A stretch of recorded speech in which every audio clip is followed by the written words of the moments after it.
going. What a money reside. What a money reside. What a money reside. What a money reside. Okay, let me tell you. Hey everyone, it's Kat and Amber. And we are Wandering Soup, and today we're going to do a quick financial 101 for Merida.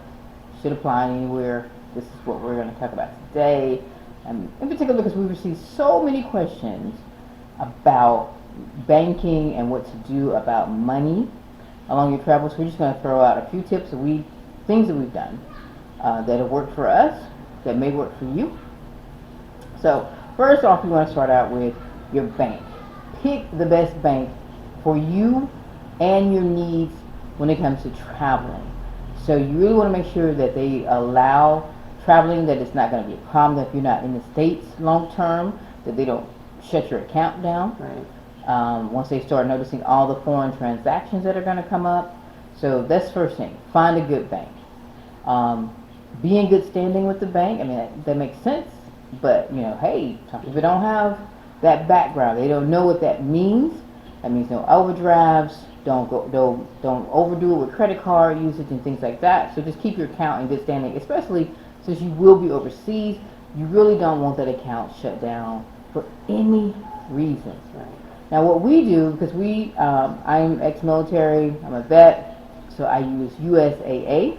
Amber, when we got married, opened up her account as well. We actually have an account for the boys, all the kids actually. So what we do is we have a few accounts with them. We have 2 checking and 1 savings each. And actually I have 2 savings. But so we have 2 checking. She has 2 checking. I have 2 checking. And the kids have their checking accounts and savings accounts.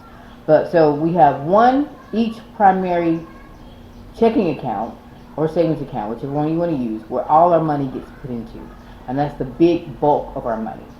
Now, what we do is we have another account, another checking account, where we transfer from the big account into the smaller account to use. So when we're out and about and we have to swipe our cards, that's where the money comes from. We only keep in that account 100, 200, just enough to get us through the day, wherever we're at. Sometimes there may be nothing in there because we're not going anywhere, so we don't have to keep any money in there.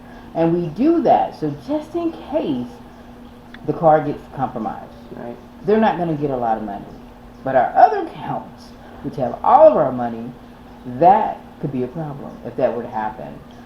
We don't want to make a lot of long distance calls to the bank through Skype or however, WhatsApp, however you can get hold of your bank to do all that. So we just eliminate that issue.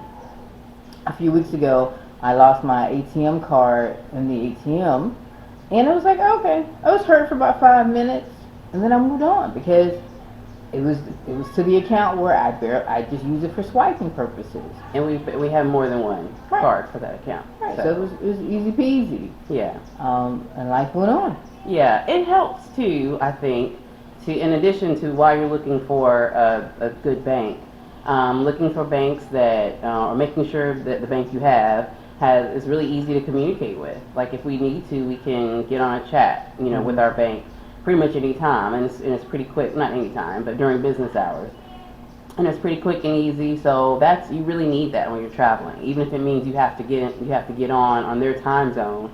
Still, to know that you have somebody to communicate with that's going to fix your problem is important. Also, it doesn't hurt to have more than one bank. I still have a bank. Back in the States, my old credit union, I don't keep a checking account there anymore because I've stopped using it. But I do still have a savings account so that if I really needed someone to deposit something for me, they could, actually at a physical bank.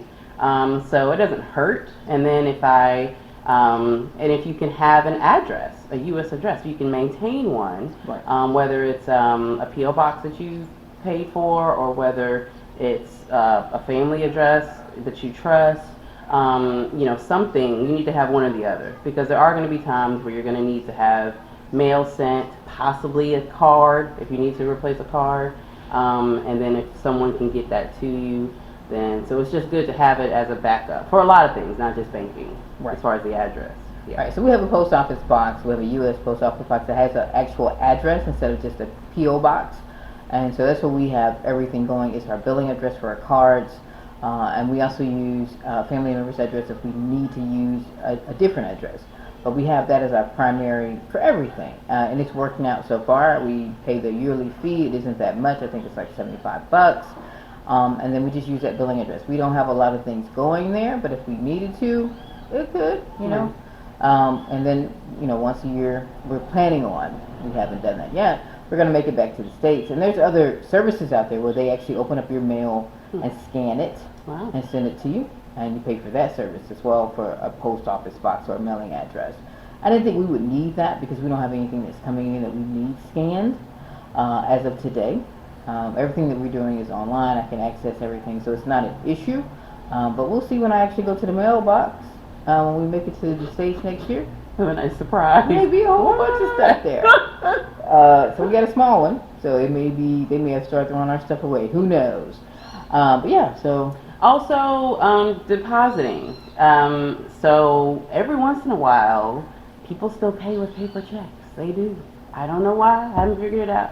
But people do. So if you have clients and you could possibly get paid by paper check by a client, you still want to be able to get that money. And so it's not often that it happens, but sometimes I've had to have it mailed to a family address. And someone can take a picture of it, and I can still use my deposit feature in my app for my bank, and I can still deposit it even with that picture. I didn't know I could do that until we had to, until we are actually traveling, and I didn't have the check in hand, and I had to use a picture. So yeah, so I mean, you have to think about those things. You don't want to totally cut off your streams of income. You want to be able to accommodate. So Right. So basically, in the app that we have for USAA, you can take a picture back in front of the check, and they'll deposit it into your account. Generally, sometimes there's a hold on the check depending on the amount. They'll release some funds, hold on to the rest for a few days. It's been a feature that I've always used with USAA, and I absolutely love it. So if your bank offers that, or find your bank that offers that, it's one of the perks, and I think USA implemented it because so many of their members are not in the States, and they don't have too many physical banks as well. So that's always an option. Also, some banks offer if you can do it through the machine, the ATM machine. So if your bank partners with another bank overseas, you may still be able to do that. It just depends on your comfort level. And again, you just got to verify that those two banks partner together and that you won't have an issue. What we also tend to do is traveling. We tend to stick with one bank that we use for pulling cash out. We find one or two that really work well for us that don't have an issue, because not every bank is going to work with your ATM or debit card, right? So, or credit card for that matter. So you're not going to be able to pull cash at any ATM. You're going to find one or two that you're going to be consistent with, that are going to always work. And we tend to just look for those. We don't even try any others after we found one or two. And they're generally the bigger banks, and ones that we can see the transactions. I also recommend that you turn on alerts for your bank, meaning if there's a swipe, you get an email or a text message. This prevents anything from happening to your money. I've had my alerts turned on for years for my card, so every swipe that I get or that I do, I get an email for. So sometimes I have forgotten that I did a swipe. I'm like, what? And then I go, oh yeah, I forgot. I bought that. I bought that. But it keeps me alert of what's going on in my account. Right. That's a big one. Everybody should turn on your alerts. Absolutely. If you're traveling. If you can get a text message, get the text message. Get both. Get the email and the text. Yeah, because not all banks are as good about letting you know when something may be potential fraud. Right. You know what I mean? So depending on how good the bank is, the bank doesn't have to catch it. You can see it and be like, wait, I didn't do that. Right.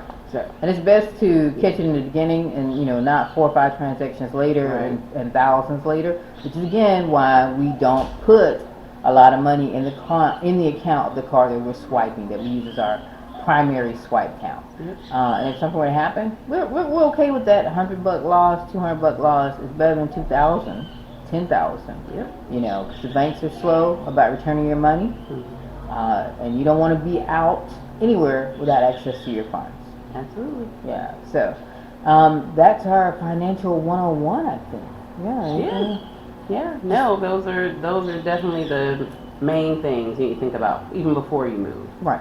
Get a good bank. Make sure that all of everything that you can use overseas. Let them know that you're traveling. And even Oh, absolutely. Yeah. Yes. Like just notify them everywhere you go. And the apps I meant to mention. Some apps don't always like your card. Sometimes I've noticed that. So Uber, which we have in the States, we use it. But here in Mexico, sometimes it likes my card and sometimes it doesn't. So I have a love-hate relationship with Uber. Right. But you always have the option, just like you do in the States. You can buy like a prepaid card. You can buy basically like a Google card that you can put, and it will Google Play really is what it is, and it will work on probably a lot of apps, but it definitely works with Uber. It's you can use it as a payment method, so you can always do that as a backup. So that's something to think about. I mean, there's always cash, but sometimes you don't want to keep cash on you, and Right. especially depending on where you are in the world. So sometimes that card that you put money on is going to be your best bet, and then that'll always work. You don't have to worry about it hitting your debit card and declining, or hitting your debit card and taking off what you don't want to take off. So Right. So that's definitely a good tip. But again, alert your bank that you're traveling.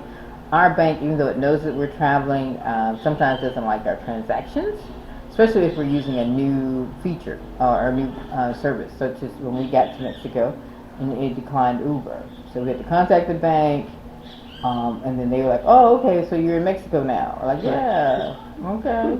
And then it declined Rappi. And if I switch cards, it declines there too. It's like, yeah, you never used that one before. We're going to decline that one until you contact us. And USA is so friendly and easy. Just go into the app. They're going to send you a notice. You say, yes, I made this transaction. And they're like, okay. And then you're good to go. But again, that goes back to making sure that you have the best bank for your travel needs. A lot of people recommend banks.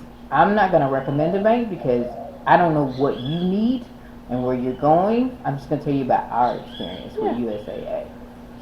And the questions to ask when you're looking at banks. Right. All right. So that is real financial 101 tips. Oh God, I almost forgot.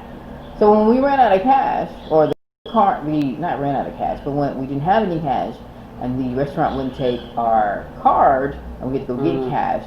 One of the commenters mentioned Rappi, and we knew about that feature, just had never used it because to me it was just like, what do you mean bring you cash?